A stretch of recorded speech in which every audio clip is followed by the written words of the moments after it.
Have you ever been completely obsessed with a TV show? The kind where you're counting days between episodes, telling friends they have to watch it, only for one character to show up and ruin everything? Sometimes it's not bad writing, or a terrible ending, or a studio meddling. Sometimes it's just one person, one decision, one misfire that tips the entire show over the edge. Today, we're going deep into the characters who destroyed beloved TV shows, and how sometimes a single bad move can crash an entire empire. So sit back, grab some popcorn, and maybe brace yourself, because your favorite show might just make the list. Let's start with a classic. Scrappy-Doo, Scooby-Doo, Where Are You? Scooby-Doo was a cultural phenomenon, quirky mysteries, goofy humor, and a lovable gang. But in 1979, executives decided the show needed fresh energy, so they introduced Scrappy-Doo. The idea? Appeal to younger kids, make the gang more relatable by adding a plucky, pint-sized puppy. The result? Fans hated him. Scrappy was obnoxious, brash, and completely out of sync with the laid-back vibe of the original gang. He didn't fit the formula, he hijacked it. Ratings dropped, fans turned on the show, and though Scooby-Doo survived Scrappy's era, it limped for years with that stain on its legacy. Scrappy didn't just ruin a few episodes, he became the poster child for how one bad character can damage an entire brand. April Nardini, Gilmore Girls. Gilmore Girls built its reputation on rapid-fire dialogue, charming small-town antics, and the central relationship between Lorelai and Rory. Enter April Nardini. April was introduced late in the show's run as Luke's secret daughter, a revelation that obliterated the show's core relationships. Luke's dynamic with Lorelai, a slow-burn fan-favorite love story, was derailed by sudden custody battles, miscommunication, and frankly, bad writing decisions. April wasn't just unnecessary, she was a plot device, and the show never recovered from her arrival. The later seasons felt strained, and when the revival hit Netflix years later, fans still hadn't forgiven the show for how April had derailed everything. Cousin Oliver, the Brady Bunch. If you've ever heard the phrase jumping the shark, you know TV fans are sensitive to desperate moves. But the Brady Bunch gave us a different version, the Cousin Oliver syndrome. Introduced in the final season, Oliver was a blatant attempt to revive the show's aging charm with a new, younger character. The writers hoped he'd attract younger viewers. Instead, audiences rejected him immediately. Cousin Oliver wasn't just unpopular, he symbolized the show's creative exhaustion. Shortly after his arrival, the Brady Bunch was canceled. Dawn Summers, Buffy the Vampire Slayer. Buffy was groundbreaking, witty, dark, smartly plotted. But in season 5, we met Dawn Summers, Buffy's previously unknown sister. To be fair, the showrunners tried to integrate her with an elaborate mystical backstory, but fans weren't having it. Dawn was whiny, impulsive, and often felt like she existed purely to create drama. The tone shifted. Buffy changed from a warrior to a babysitter. And while the show still had high points, the introduction of Dawn marked a noticeable decline in Buffy's once consistent greatness. Olly, Game of Thrones. Game of Thrones had a sprawling cast of heroes, villains, and morally gray icons. Then came Olly, a minor character, sure, but a massively controversial one. In a show that already had fan-favorite villains like Joffrey and Ramsay, Olly became the most hated character after that moment, betraying Jon Snow at the Wall. He didn't have the nuance of the established villains. He wasn't complex, he was just a plot device, a hammer to deliver betrayal without real emotional groundwork. Worse, he embodied the show's later issues, rushed character arcs, and lazy writing shortcuts.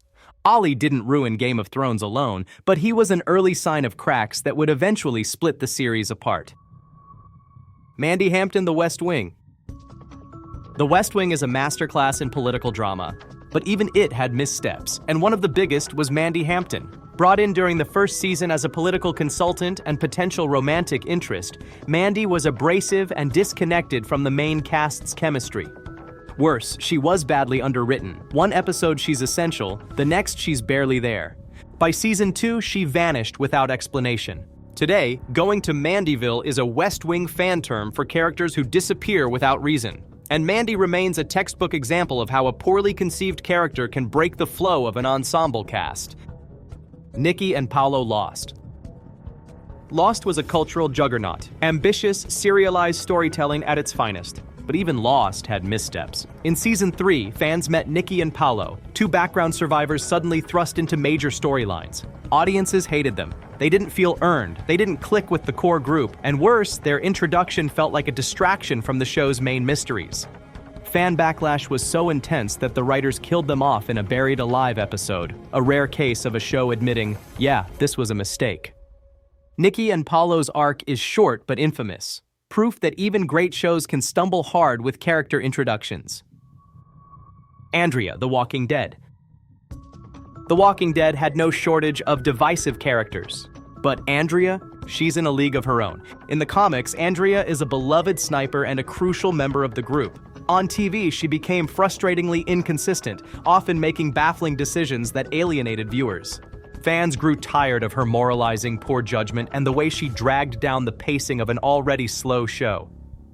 Eventually, even the showrunners seemed to give up. Her death felt more like mercy than tragedy. Andrea stands as a warning. If you mishandle a fan-favorite character, the backlash can be brutal. Randy Pearson, That 70s Show. That 70s Show had a nearly perfect ensemble until the final season. With Eric and Kelso gone, the showrunners introduced Randy Pearson, a bland, smiley love interest for Donna. Audiences rejected him instantly. He lacked the edge, charm, and chemistry of the original cast. Worse, he felt like a replacement rather than an addition. The final season limped along, and while Randy wasn't the only problem, he became the face of the show's creative decline. Marissa Cooper, The O.C. The O.C. was a teen drama sensation. Sharp, funny, full of heart. But one character always polarized fans, Marissa Cooper. Early on, she was sympathetic, the troubled girl next door. But as the show progressed, Marissa became a black hole of drama. Her storylines became increasingly unbelievable, melodramatic, and exhausting. Fans grew tired of her endless cycle of bad decisions, worse boyfriends, and even worse consequences. Eventually, the writers killed her off, and for many fans, it was too late. The damage was done. Martin Keamy Lost, bonus villain. Lost had incredible villains, Ben Linus, Charles Widmore, then came Keamy, the human equivalent of a blunt object. He wasn't intriguing, he wasn't layered, he was just violent. While he served his purpose as a mid-level antagonist, he represented a shift in Lost's tone, away from mystery and towards simple brutality. Skyler White, Breaking Bad, fan perspective. Let's be clear, Skyler White is a great character, complex, morally conflicted. But from a fan perspective, Skyler is one of the most hated characters in TV history. Despite her realistic portrayal, audiences turned on her hard, blaming her for Walter White's troubles, resenting her for not being a ride-or-die partner. It says a lot about TV audiences and about how tricky writing realistic characters can be. Skyler didn't ruin Breaking Bad, but the audience reaction to her shows how even a great character can become a show's lightning rod. One bad character can wreck a show. Sometimes they're a desperate attempt to save a sinking ship. Sometimes they're a bold experiment that fails. Sometimes they're just a misread of what audiences want. But the pattern is clear. When a show forgets what made it great, when it chases trends, sacrifices chemistry, or fumbles the writing, audiences feel it. And the damage can be permanent. So what do you think? Which character ruined a show for you? Drop it in the comments. Let's compare notes and start a therapy group. And if you enjoyed this breakdown of TV's biggest character fails, hit like, subscribe, and ring that bell. Not every character is a disaster, but YouTube's algorithm sure can be. Thanks for watching, and remember, sometimes it only takes one person to destroy everything.